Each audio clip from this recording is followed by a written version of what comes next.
Harka fuunee akkam jirtu daawwattoota OMN oduuwwan ijoo OMN kasaati kana isinitti himnaan Abrahaam Birruuti. Muudama Phaaphaasota haarawaa Oromiyaa fi sabaa fi sablammootaa irratti guyyaa kaleessaa mari'achaa kan oole Sinodoosiin Bataskaana Ortodoksii Tawaahidoo Itoophiyaa walii galtee malee addaan galee jiru maddeen. Qonnaan bultoonni godinaalee Harargee sababa daangeffamuu daldala jimaatiin kasaaraa fi qisaasama qabeenyaaf saaxilamaa jiraachuu OMN itti himan.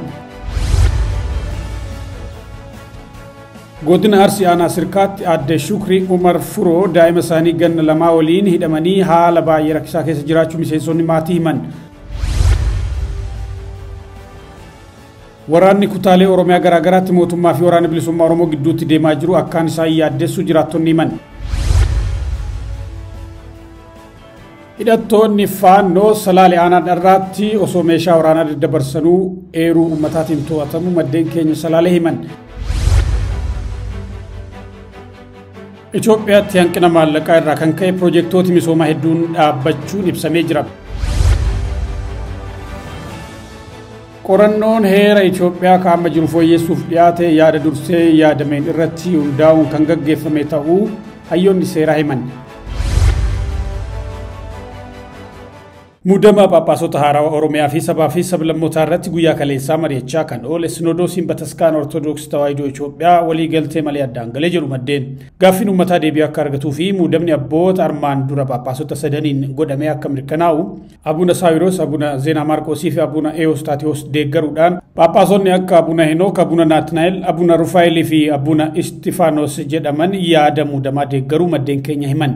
Gaabiraatiin ammoo barreessaa Sinodoosii Itoophiyaa Abuna Phexros itti gaafatamaa waajjira Paatriyaarkii Bataskaanichaa Abuna Abrahaam dabalatee Phaaphaasonni armaan dura gaaffii uummataa mormaa turan ammas muudama abbootii mormaa jiru. Abuna Marqooriyoos, Abuna Tewofiloosii fi Abuna Maarqos kanneen jedhaman warra gaaffii uummataa dura dhaabbachuudhaan mormaa jiran ta'uu maddeen keessoo nu eeranii jiru. Abuna Abrahaam yoo Oromoo keessaa Phaaphaasiin dabalataa muudame aangoo kiyyan gadhiisa jechuun isaanii dhagahamee jira. Qonnaan bultoonni godinaalee Harargee sababa daangeffamuu daldala jimaatiin kasaaraa fi qisaasama qabeenyaaf saaxilamaa jiraachuu OMN itti himan. Mootummaan hanga alergii jimaa hir'isuusaas sababeeffate akkasumas qaamolee jimaa gara gabaa alaatti ergan kaan irraa heeyyama fuudhuunsaa rakkoo qisaasama jimaa fi kasaaraa daldaltootaa fiduusaa dubbatanii jiru.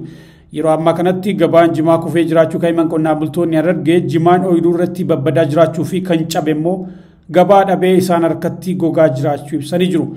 Gabaa biyya keessatti akka hin gurguranneef ammoo qaranni mootummaa kan durii irratti dachaa 3 dabaluu ibsanii mootummaan wiirtuu dinagdee qonnaan bultoota baha Oromiyaa kan ta'e gabaa jimaa dadhabsiisuun dhamaatiin qonnaan bulaa Oromoo bu'aa malee hafee akka beela keessatti kufuuf taasisaa jira jechuun komatan.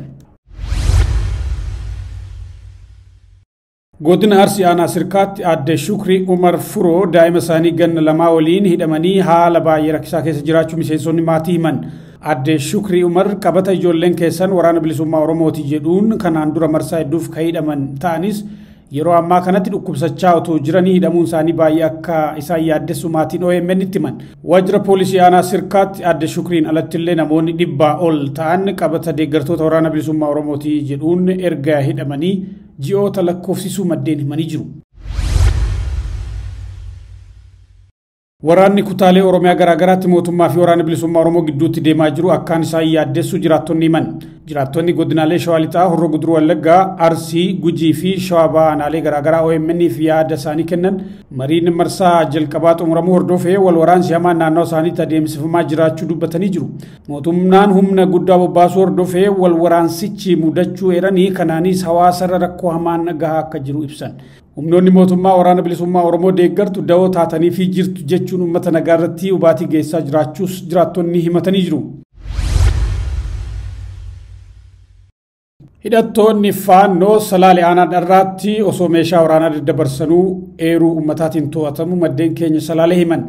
Tuuti finxaaleeyyii kanneen magaalaa Adaree keessaa meeshaalee waraanaa fi rasaasa hedduu konkolaataa fe'umsaatti gubbaadhaan sanduuqa biiraa kaa'uudhaan osoo gara iddoo addaa tuutii jedhamu geejjibanuu ganda kaabii gololchaatti irra gaamee raayyaattis biyyaaf eeruu kennameen to'atamanii jedha maddi keenya. Yeroo ammaas kaampii ganda kaabii gololchaa iddoo alaltuu jedhamutti shakkamtoonni kunneen hidhamuu odeeffannee jirra. Garee kana mootummaan akka seeratti dhiyeessu gaafannaa jedhu maddeen keenya. Itoophiyaatti hanqina maallaqaa irraa kan ka'e piroojeektoota misoomaa hedduun dhaabbachuun ibsamee jira. Piroojeektoota hojiin isaanii gufate keessaa daandiiwwan adda dureedha jedhame. Waraanaa fi hongeen raafamaa akka turte biyyattiin kanneen akka fandii maallaqaa idil addunyaa irraa yaaliin liqaa argachuuf godhaa turte milkaa'uu hin dandeenye. Sababa kanaaf mootummaan naannolee hedduu keessatti mindaa hojjettoota kaffaluuf rakkachaa jiraachuu miidiyaaleen biyya keessaa gabaasan. Oromiyaa dabalatee naannoleen torbee sadifaa turuun mindaa kaffaluuf dirqamaa jiru jedhu. Qorannoon heera Itoophiyaa kaa'ama jiru fooyyessuuf dhiyaate yaada dursee yaadameen irratti hundaa'uun kan gaggeeffame ta'uu hayyoonni seeraa himan. Dantaa siyaasaa garee tokkootiif loogee jira jechuun komatamuu irratti argamas. Akka heera biyyaatti heerri fooyya'uu kan danda'u manneen marii naannolee maraa sagalee 2/3 yoo raggaasan manneen maree mootummaa federaalaa lamaanis sagalee 2/3 yoo deeggaranidha. Daawwattoota oduuwwan ijoo OMN kasaatii kanaa kanneen turanii galgalatti oduuwwan kanneenii fi kanneen biroo bal'ina isaanii qabannee dhiyaanna.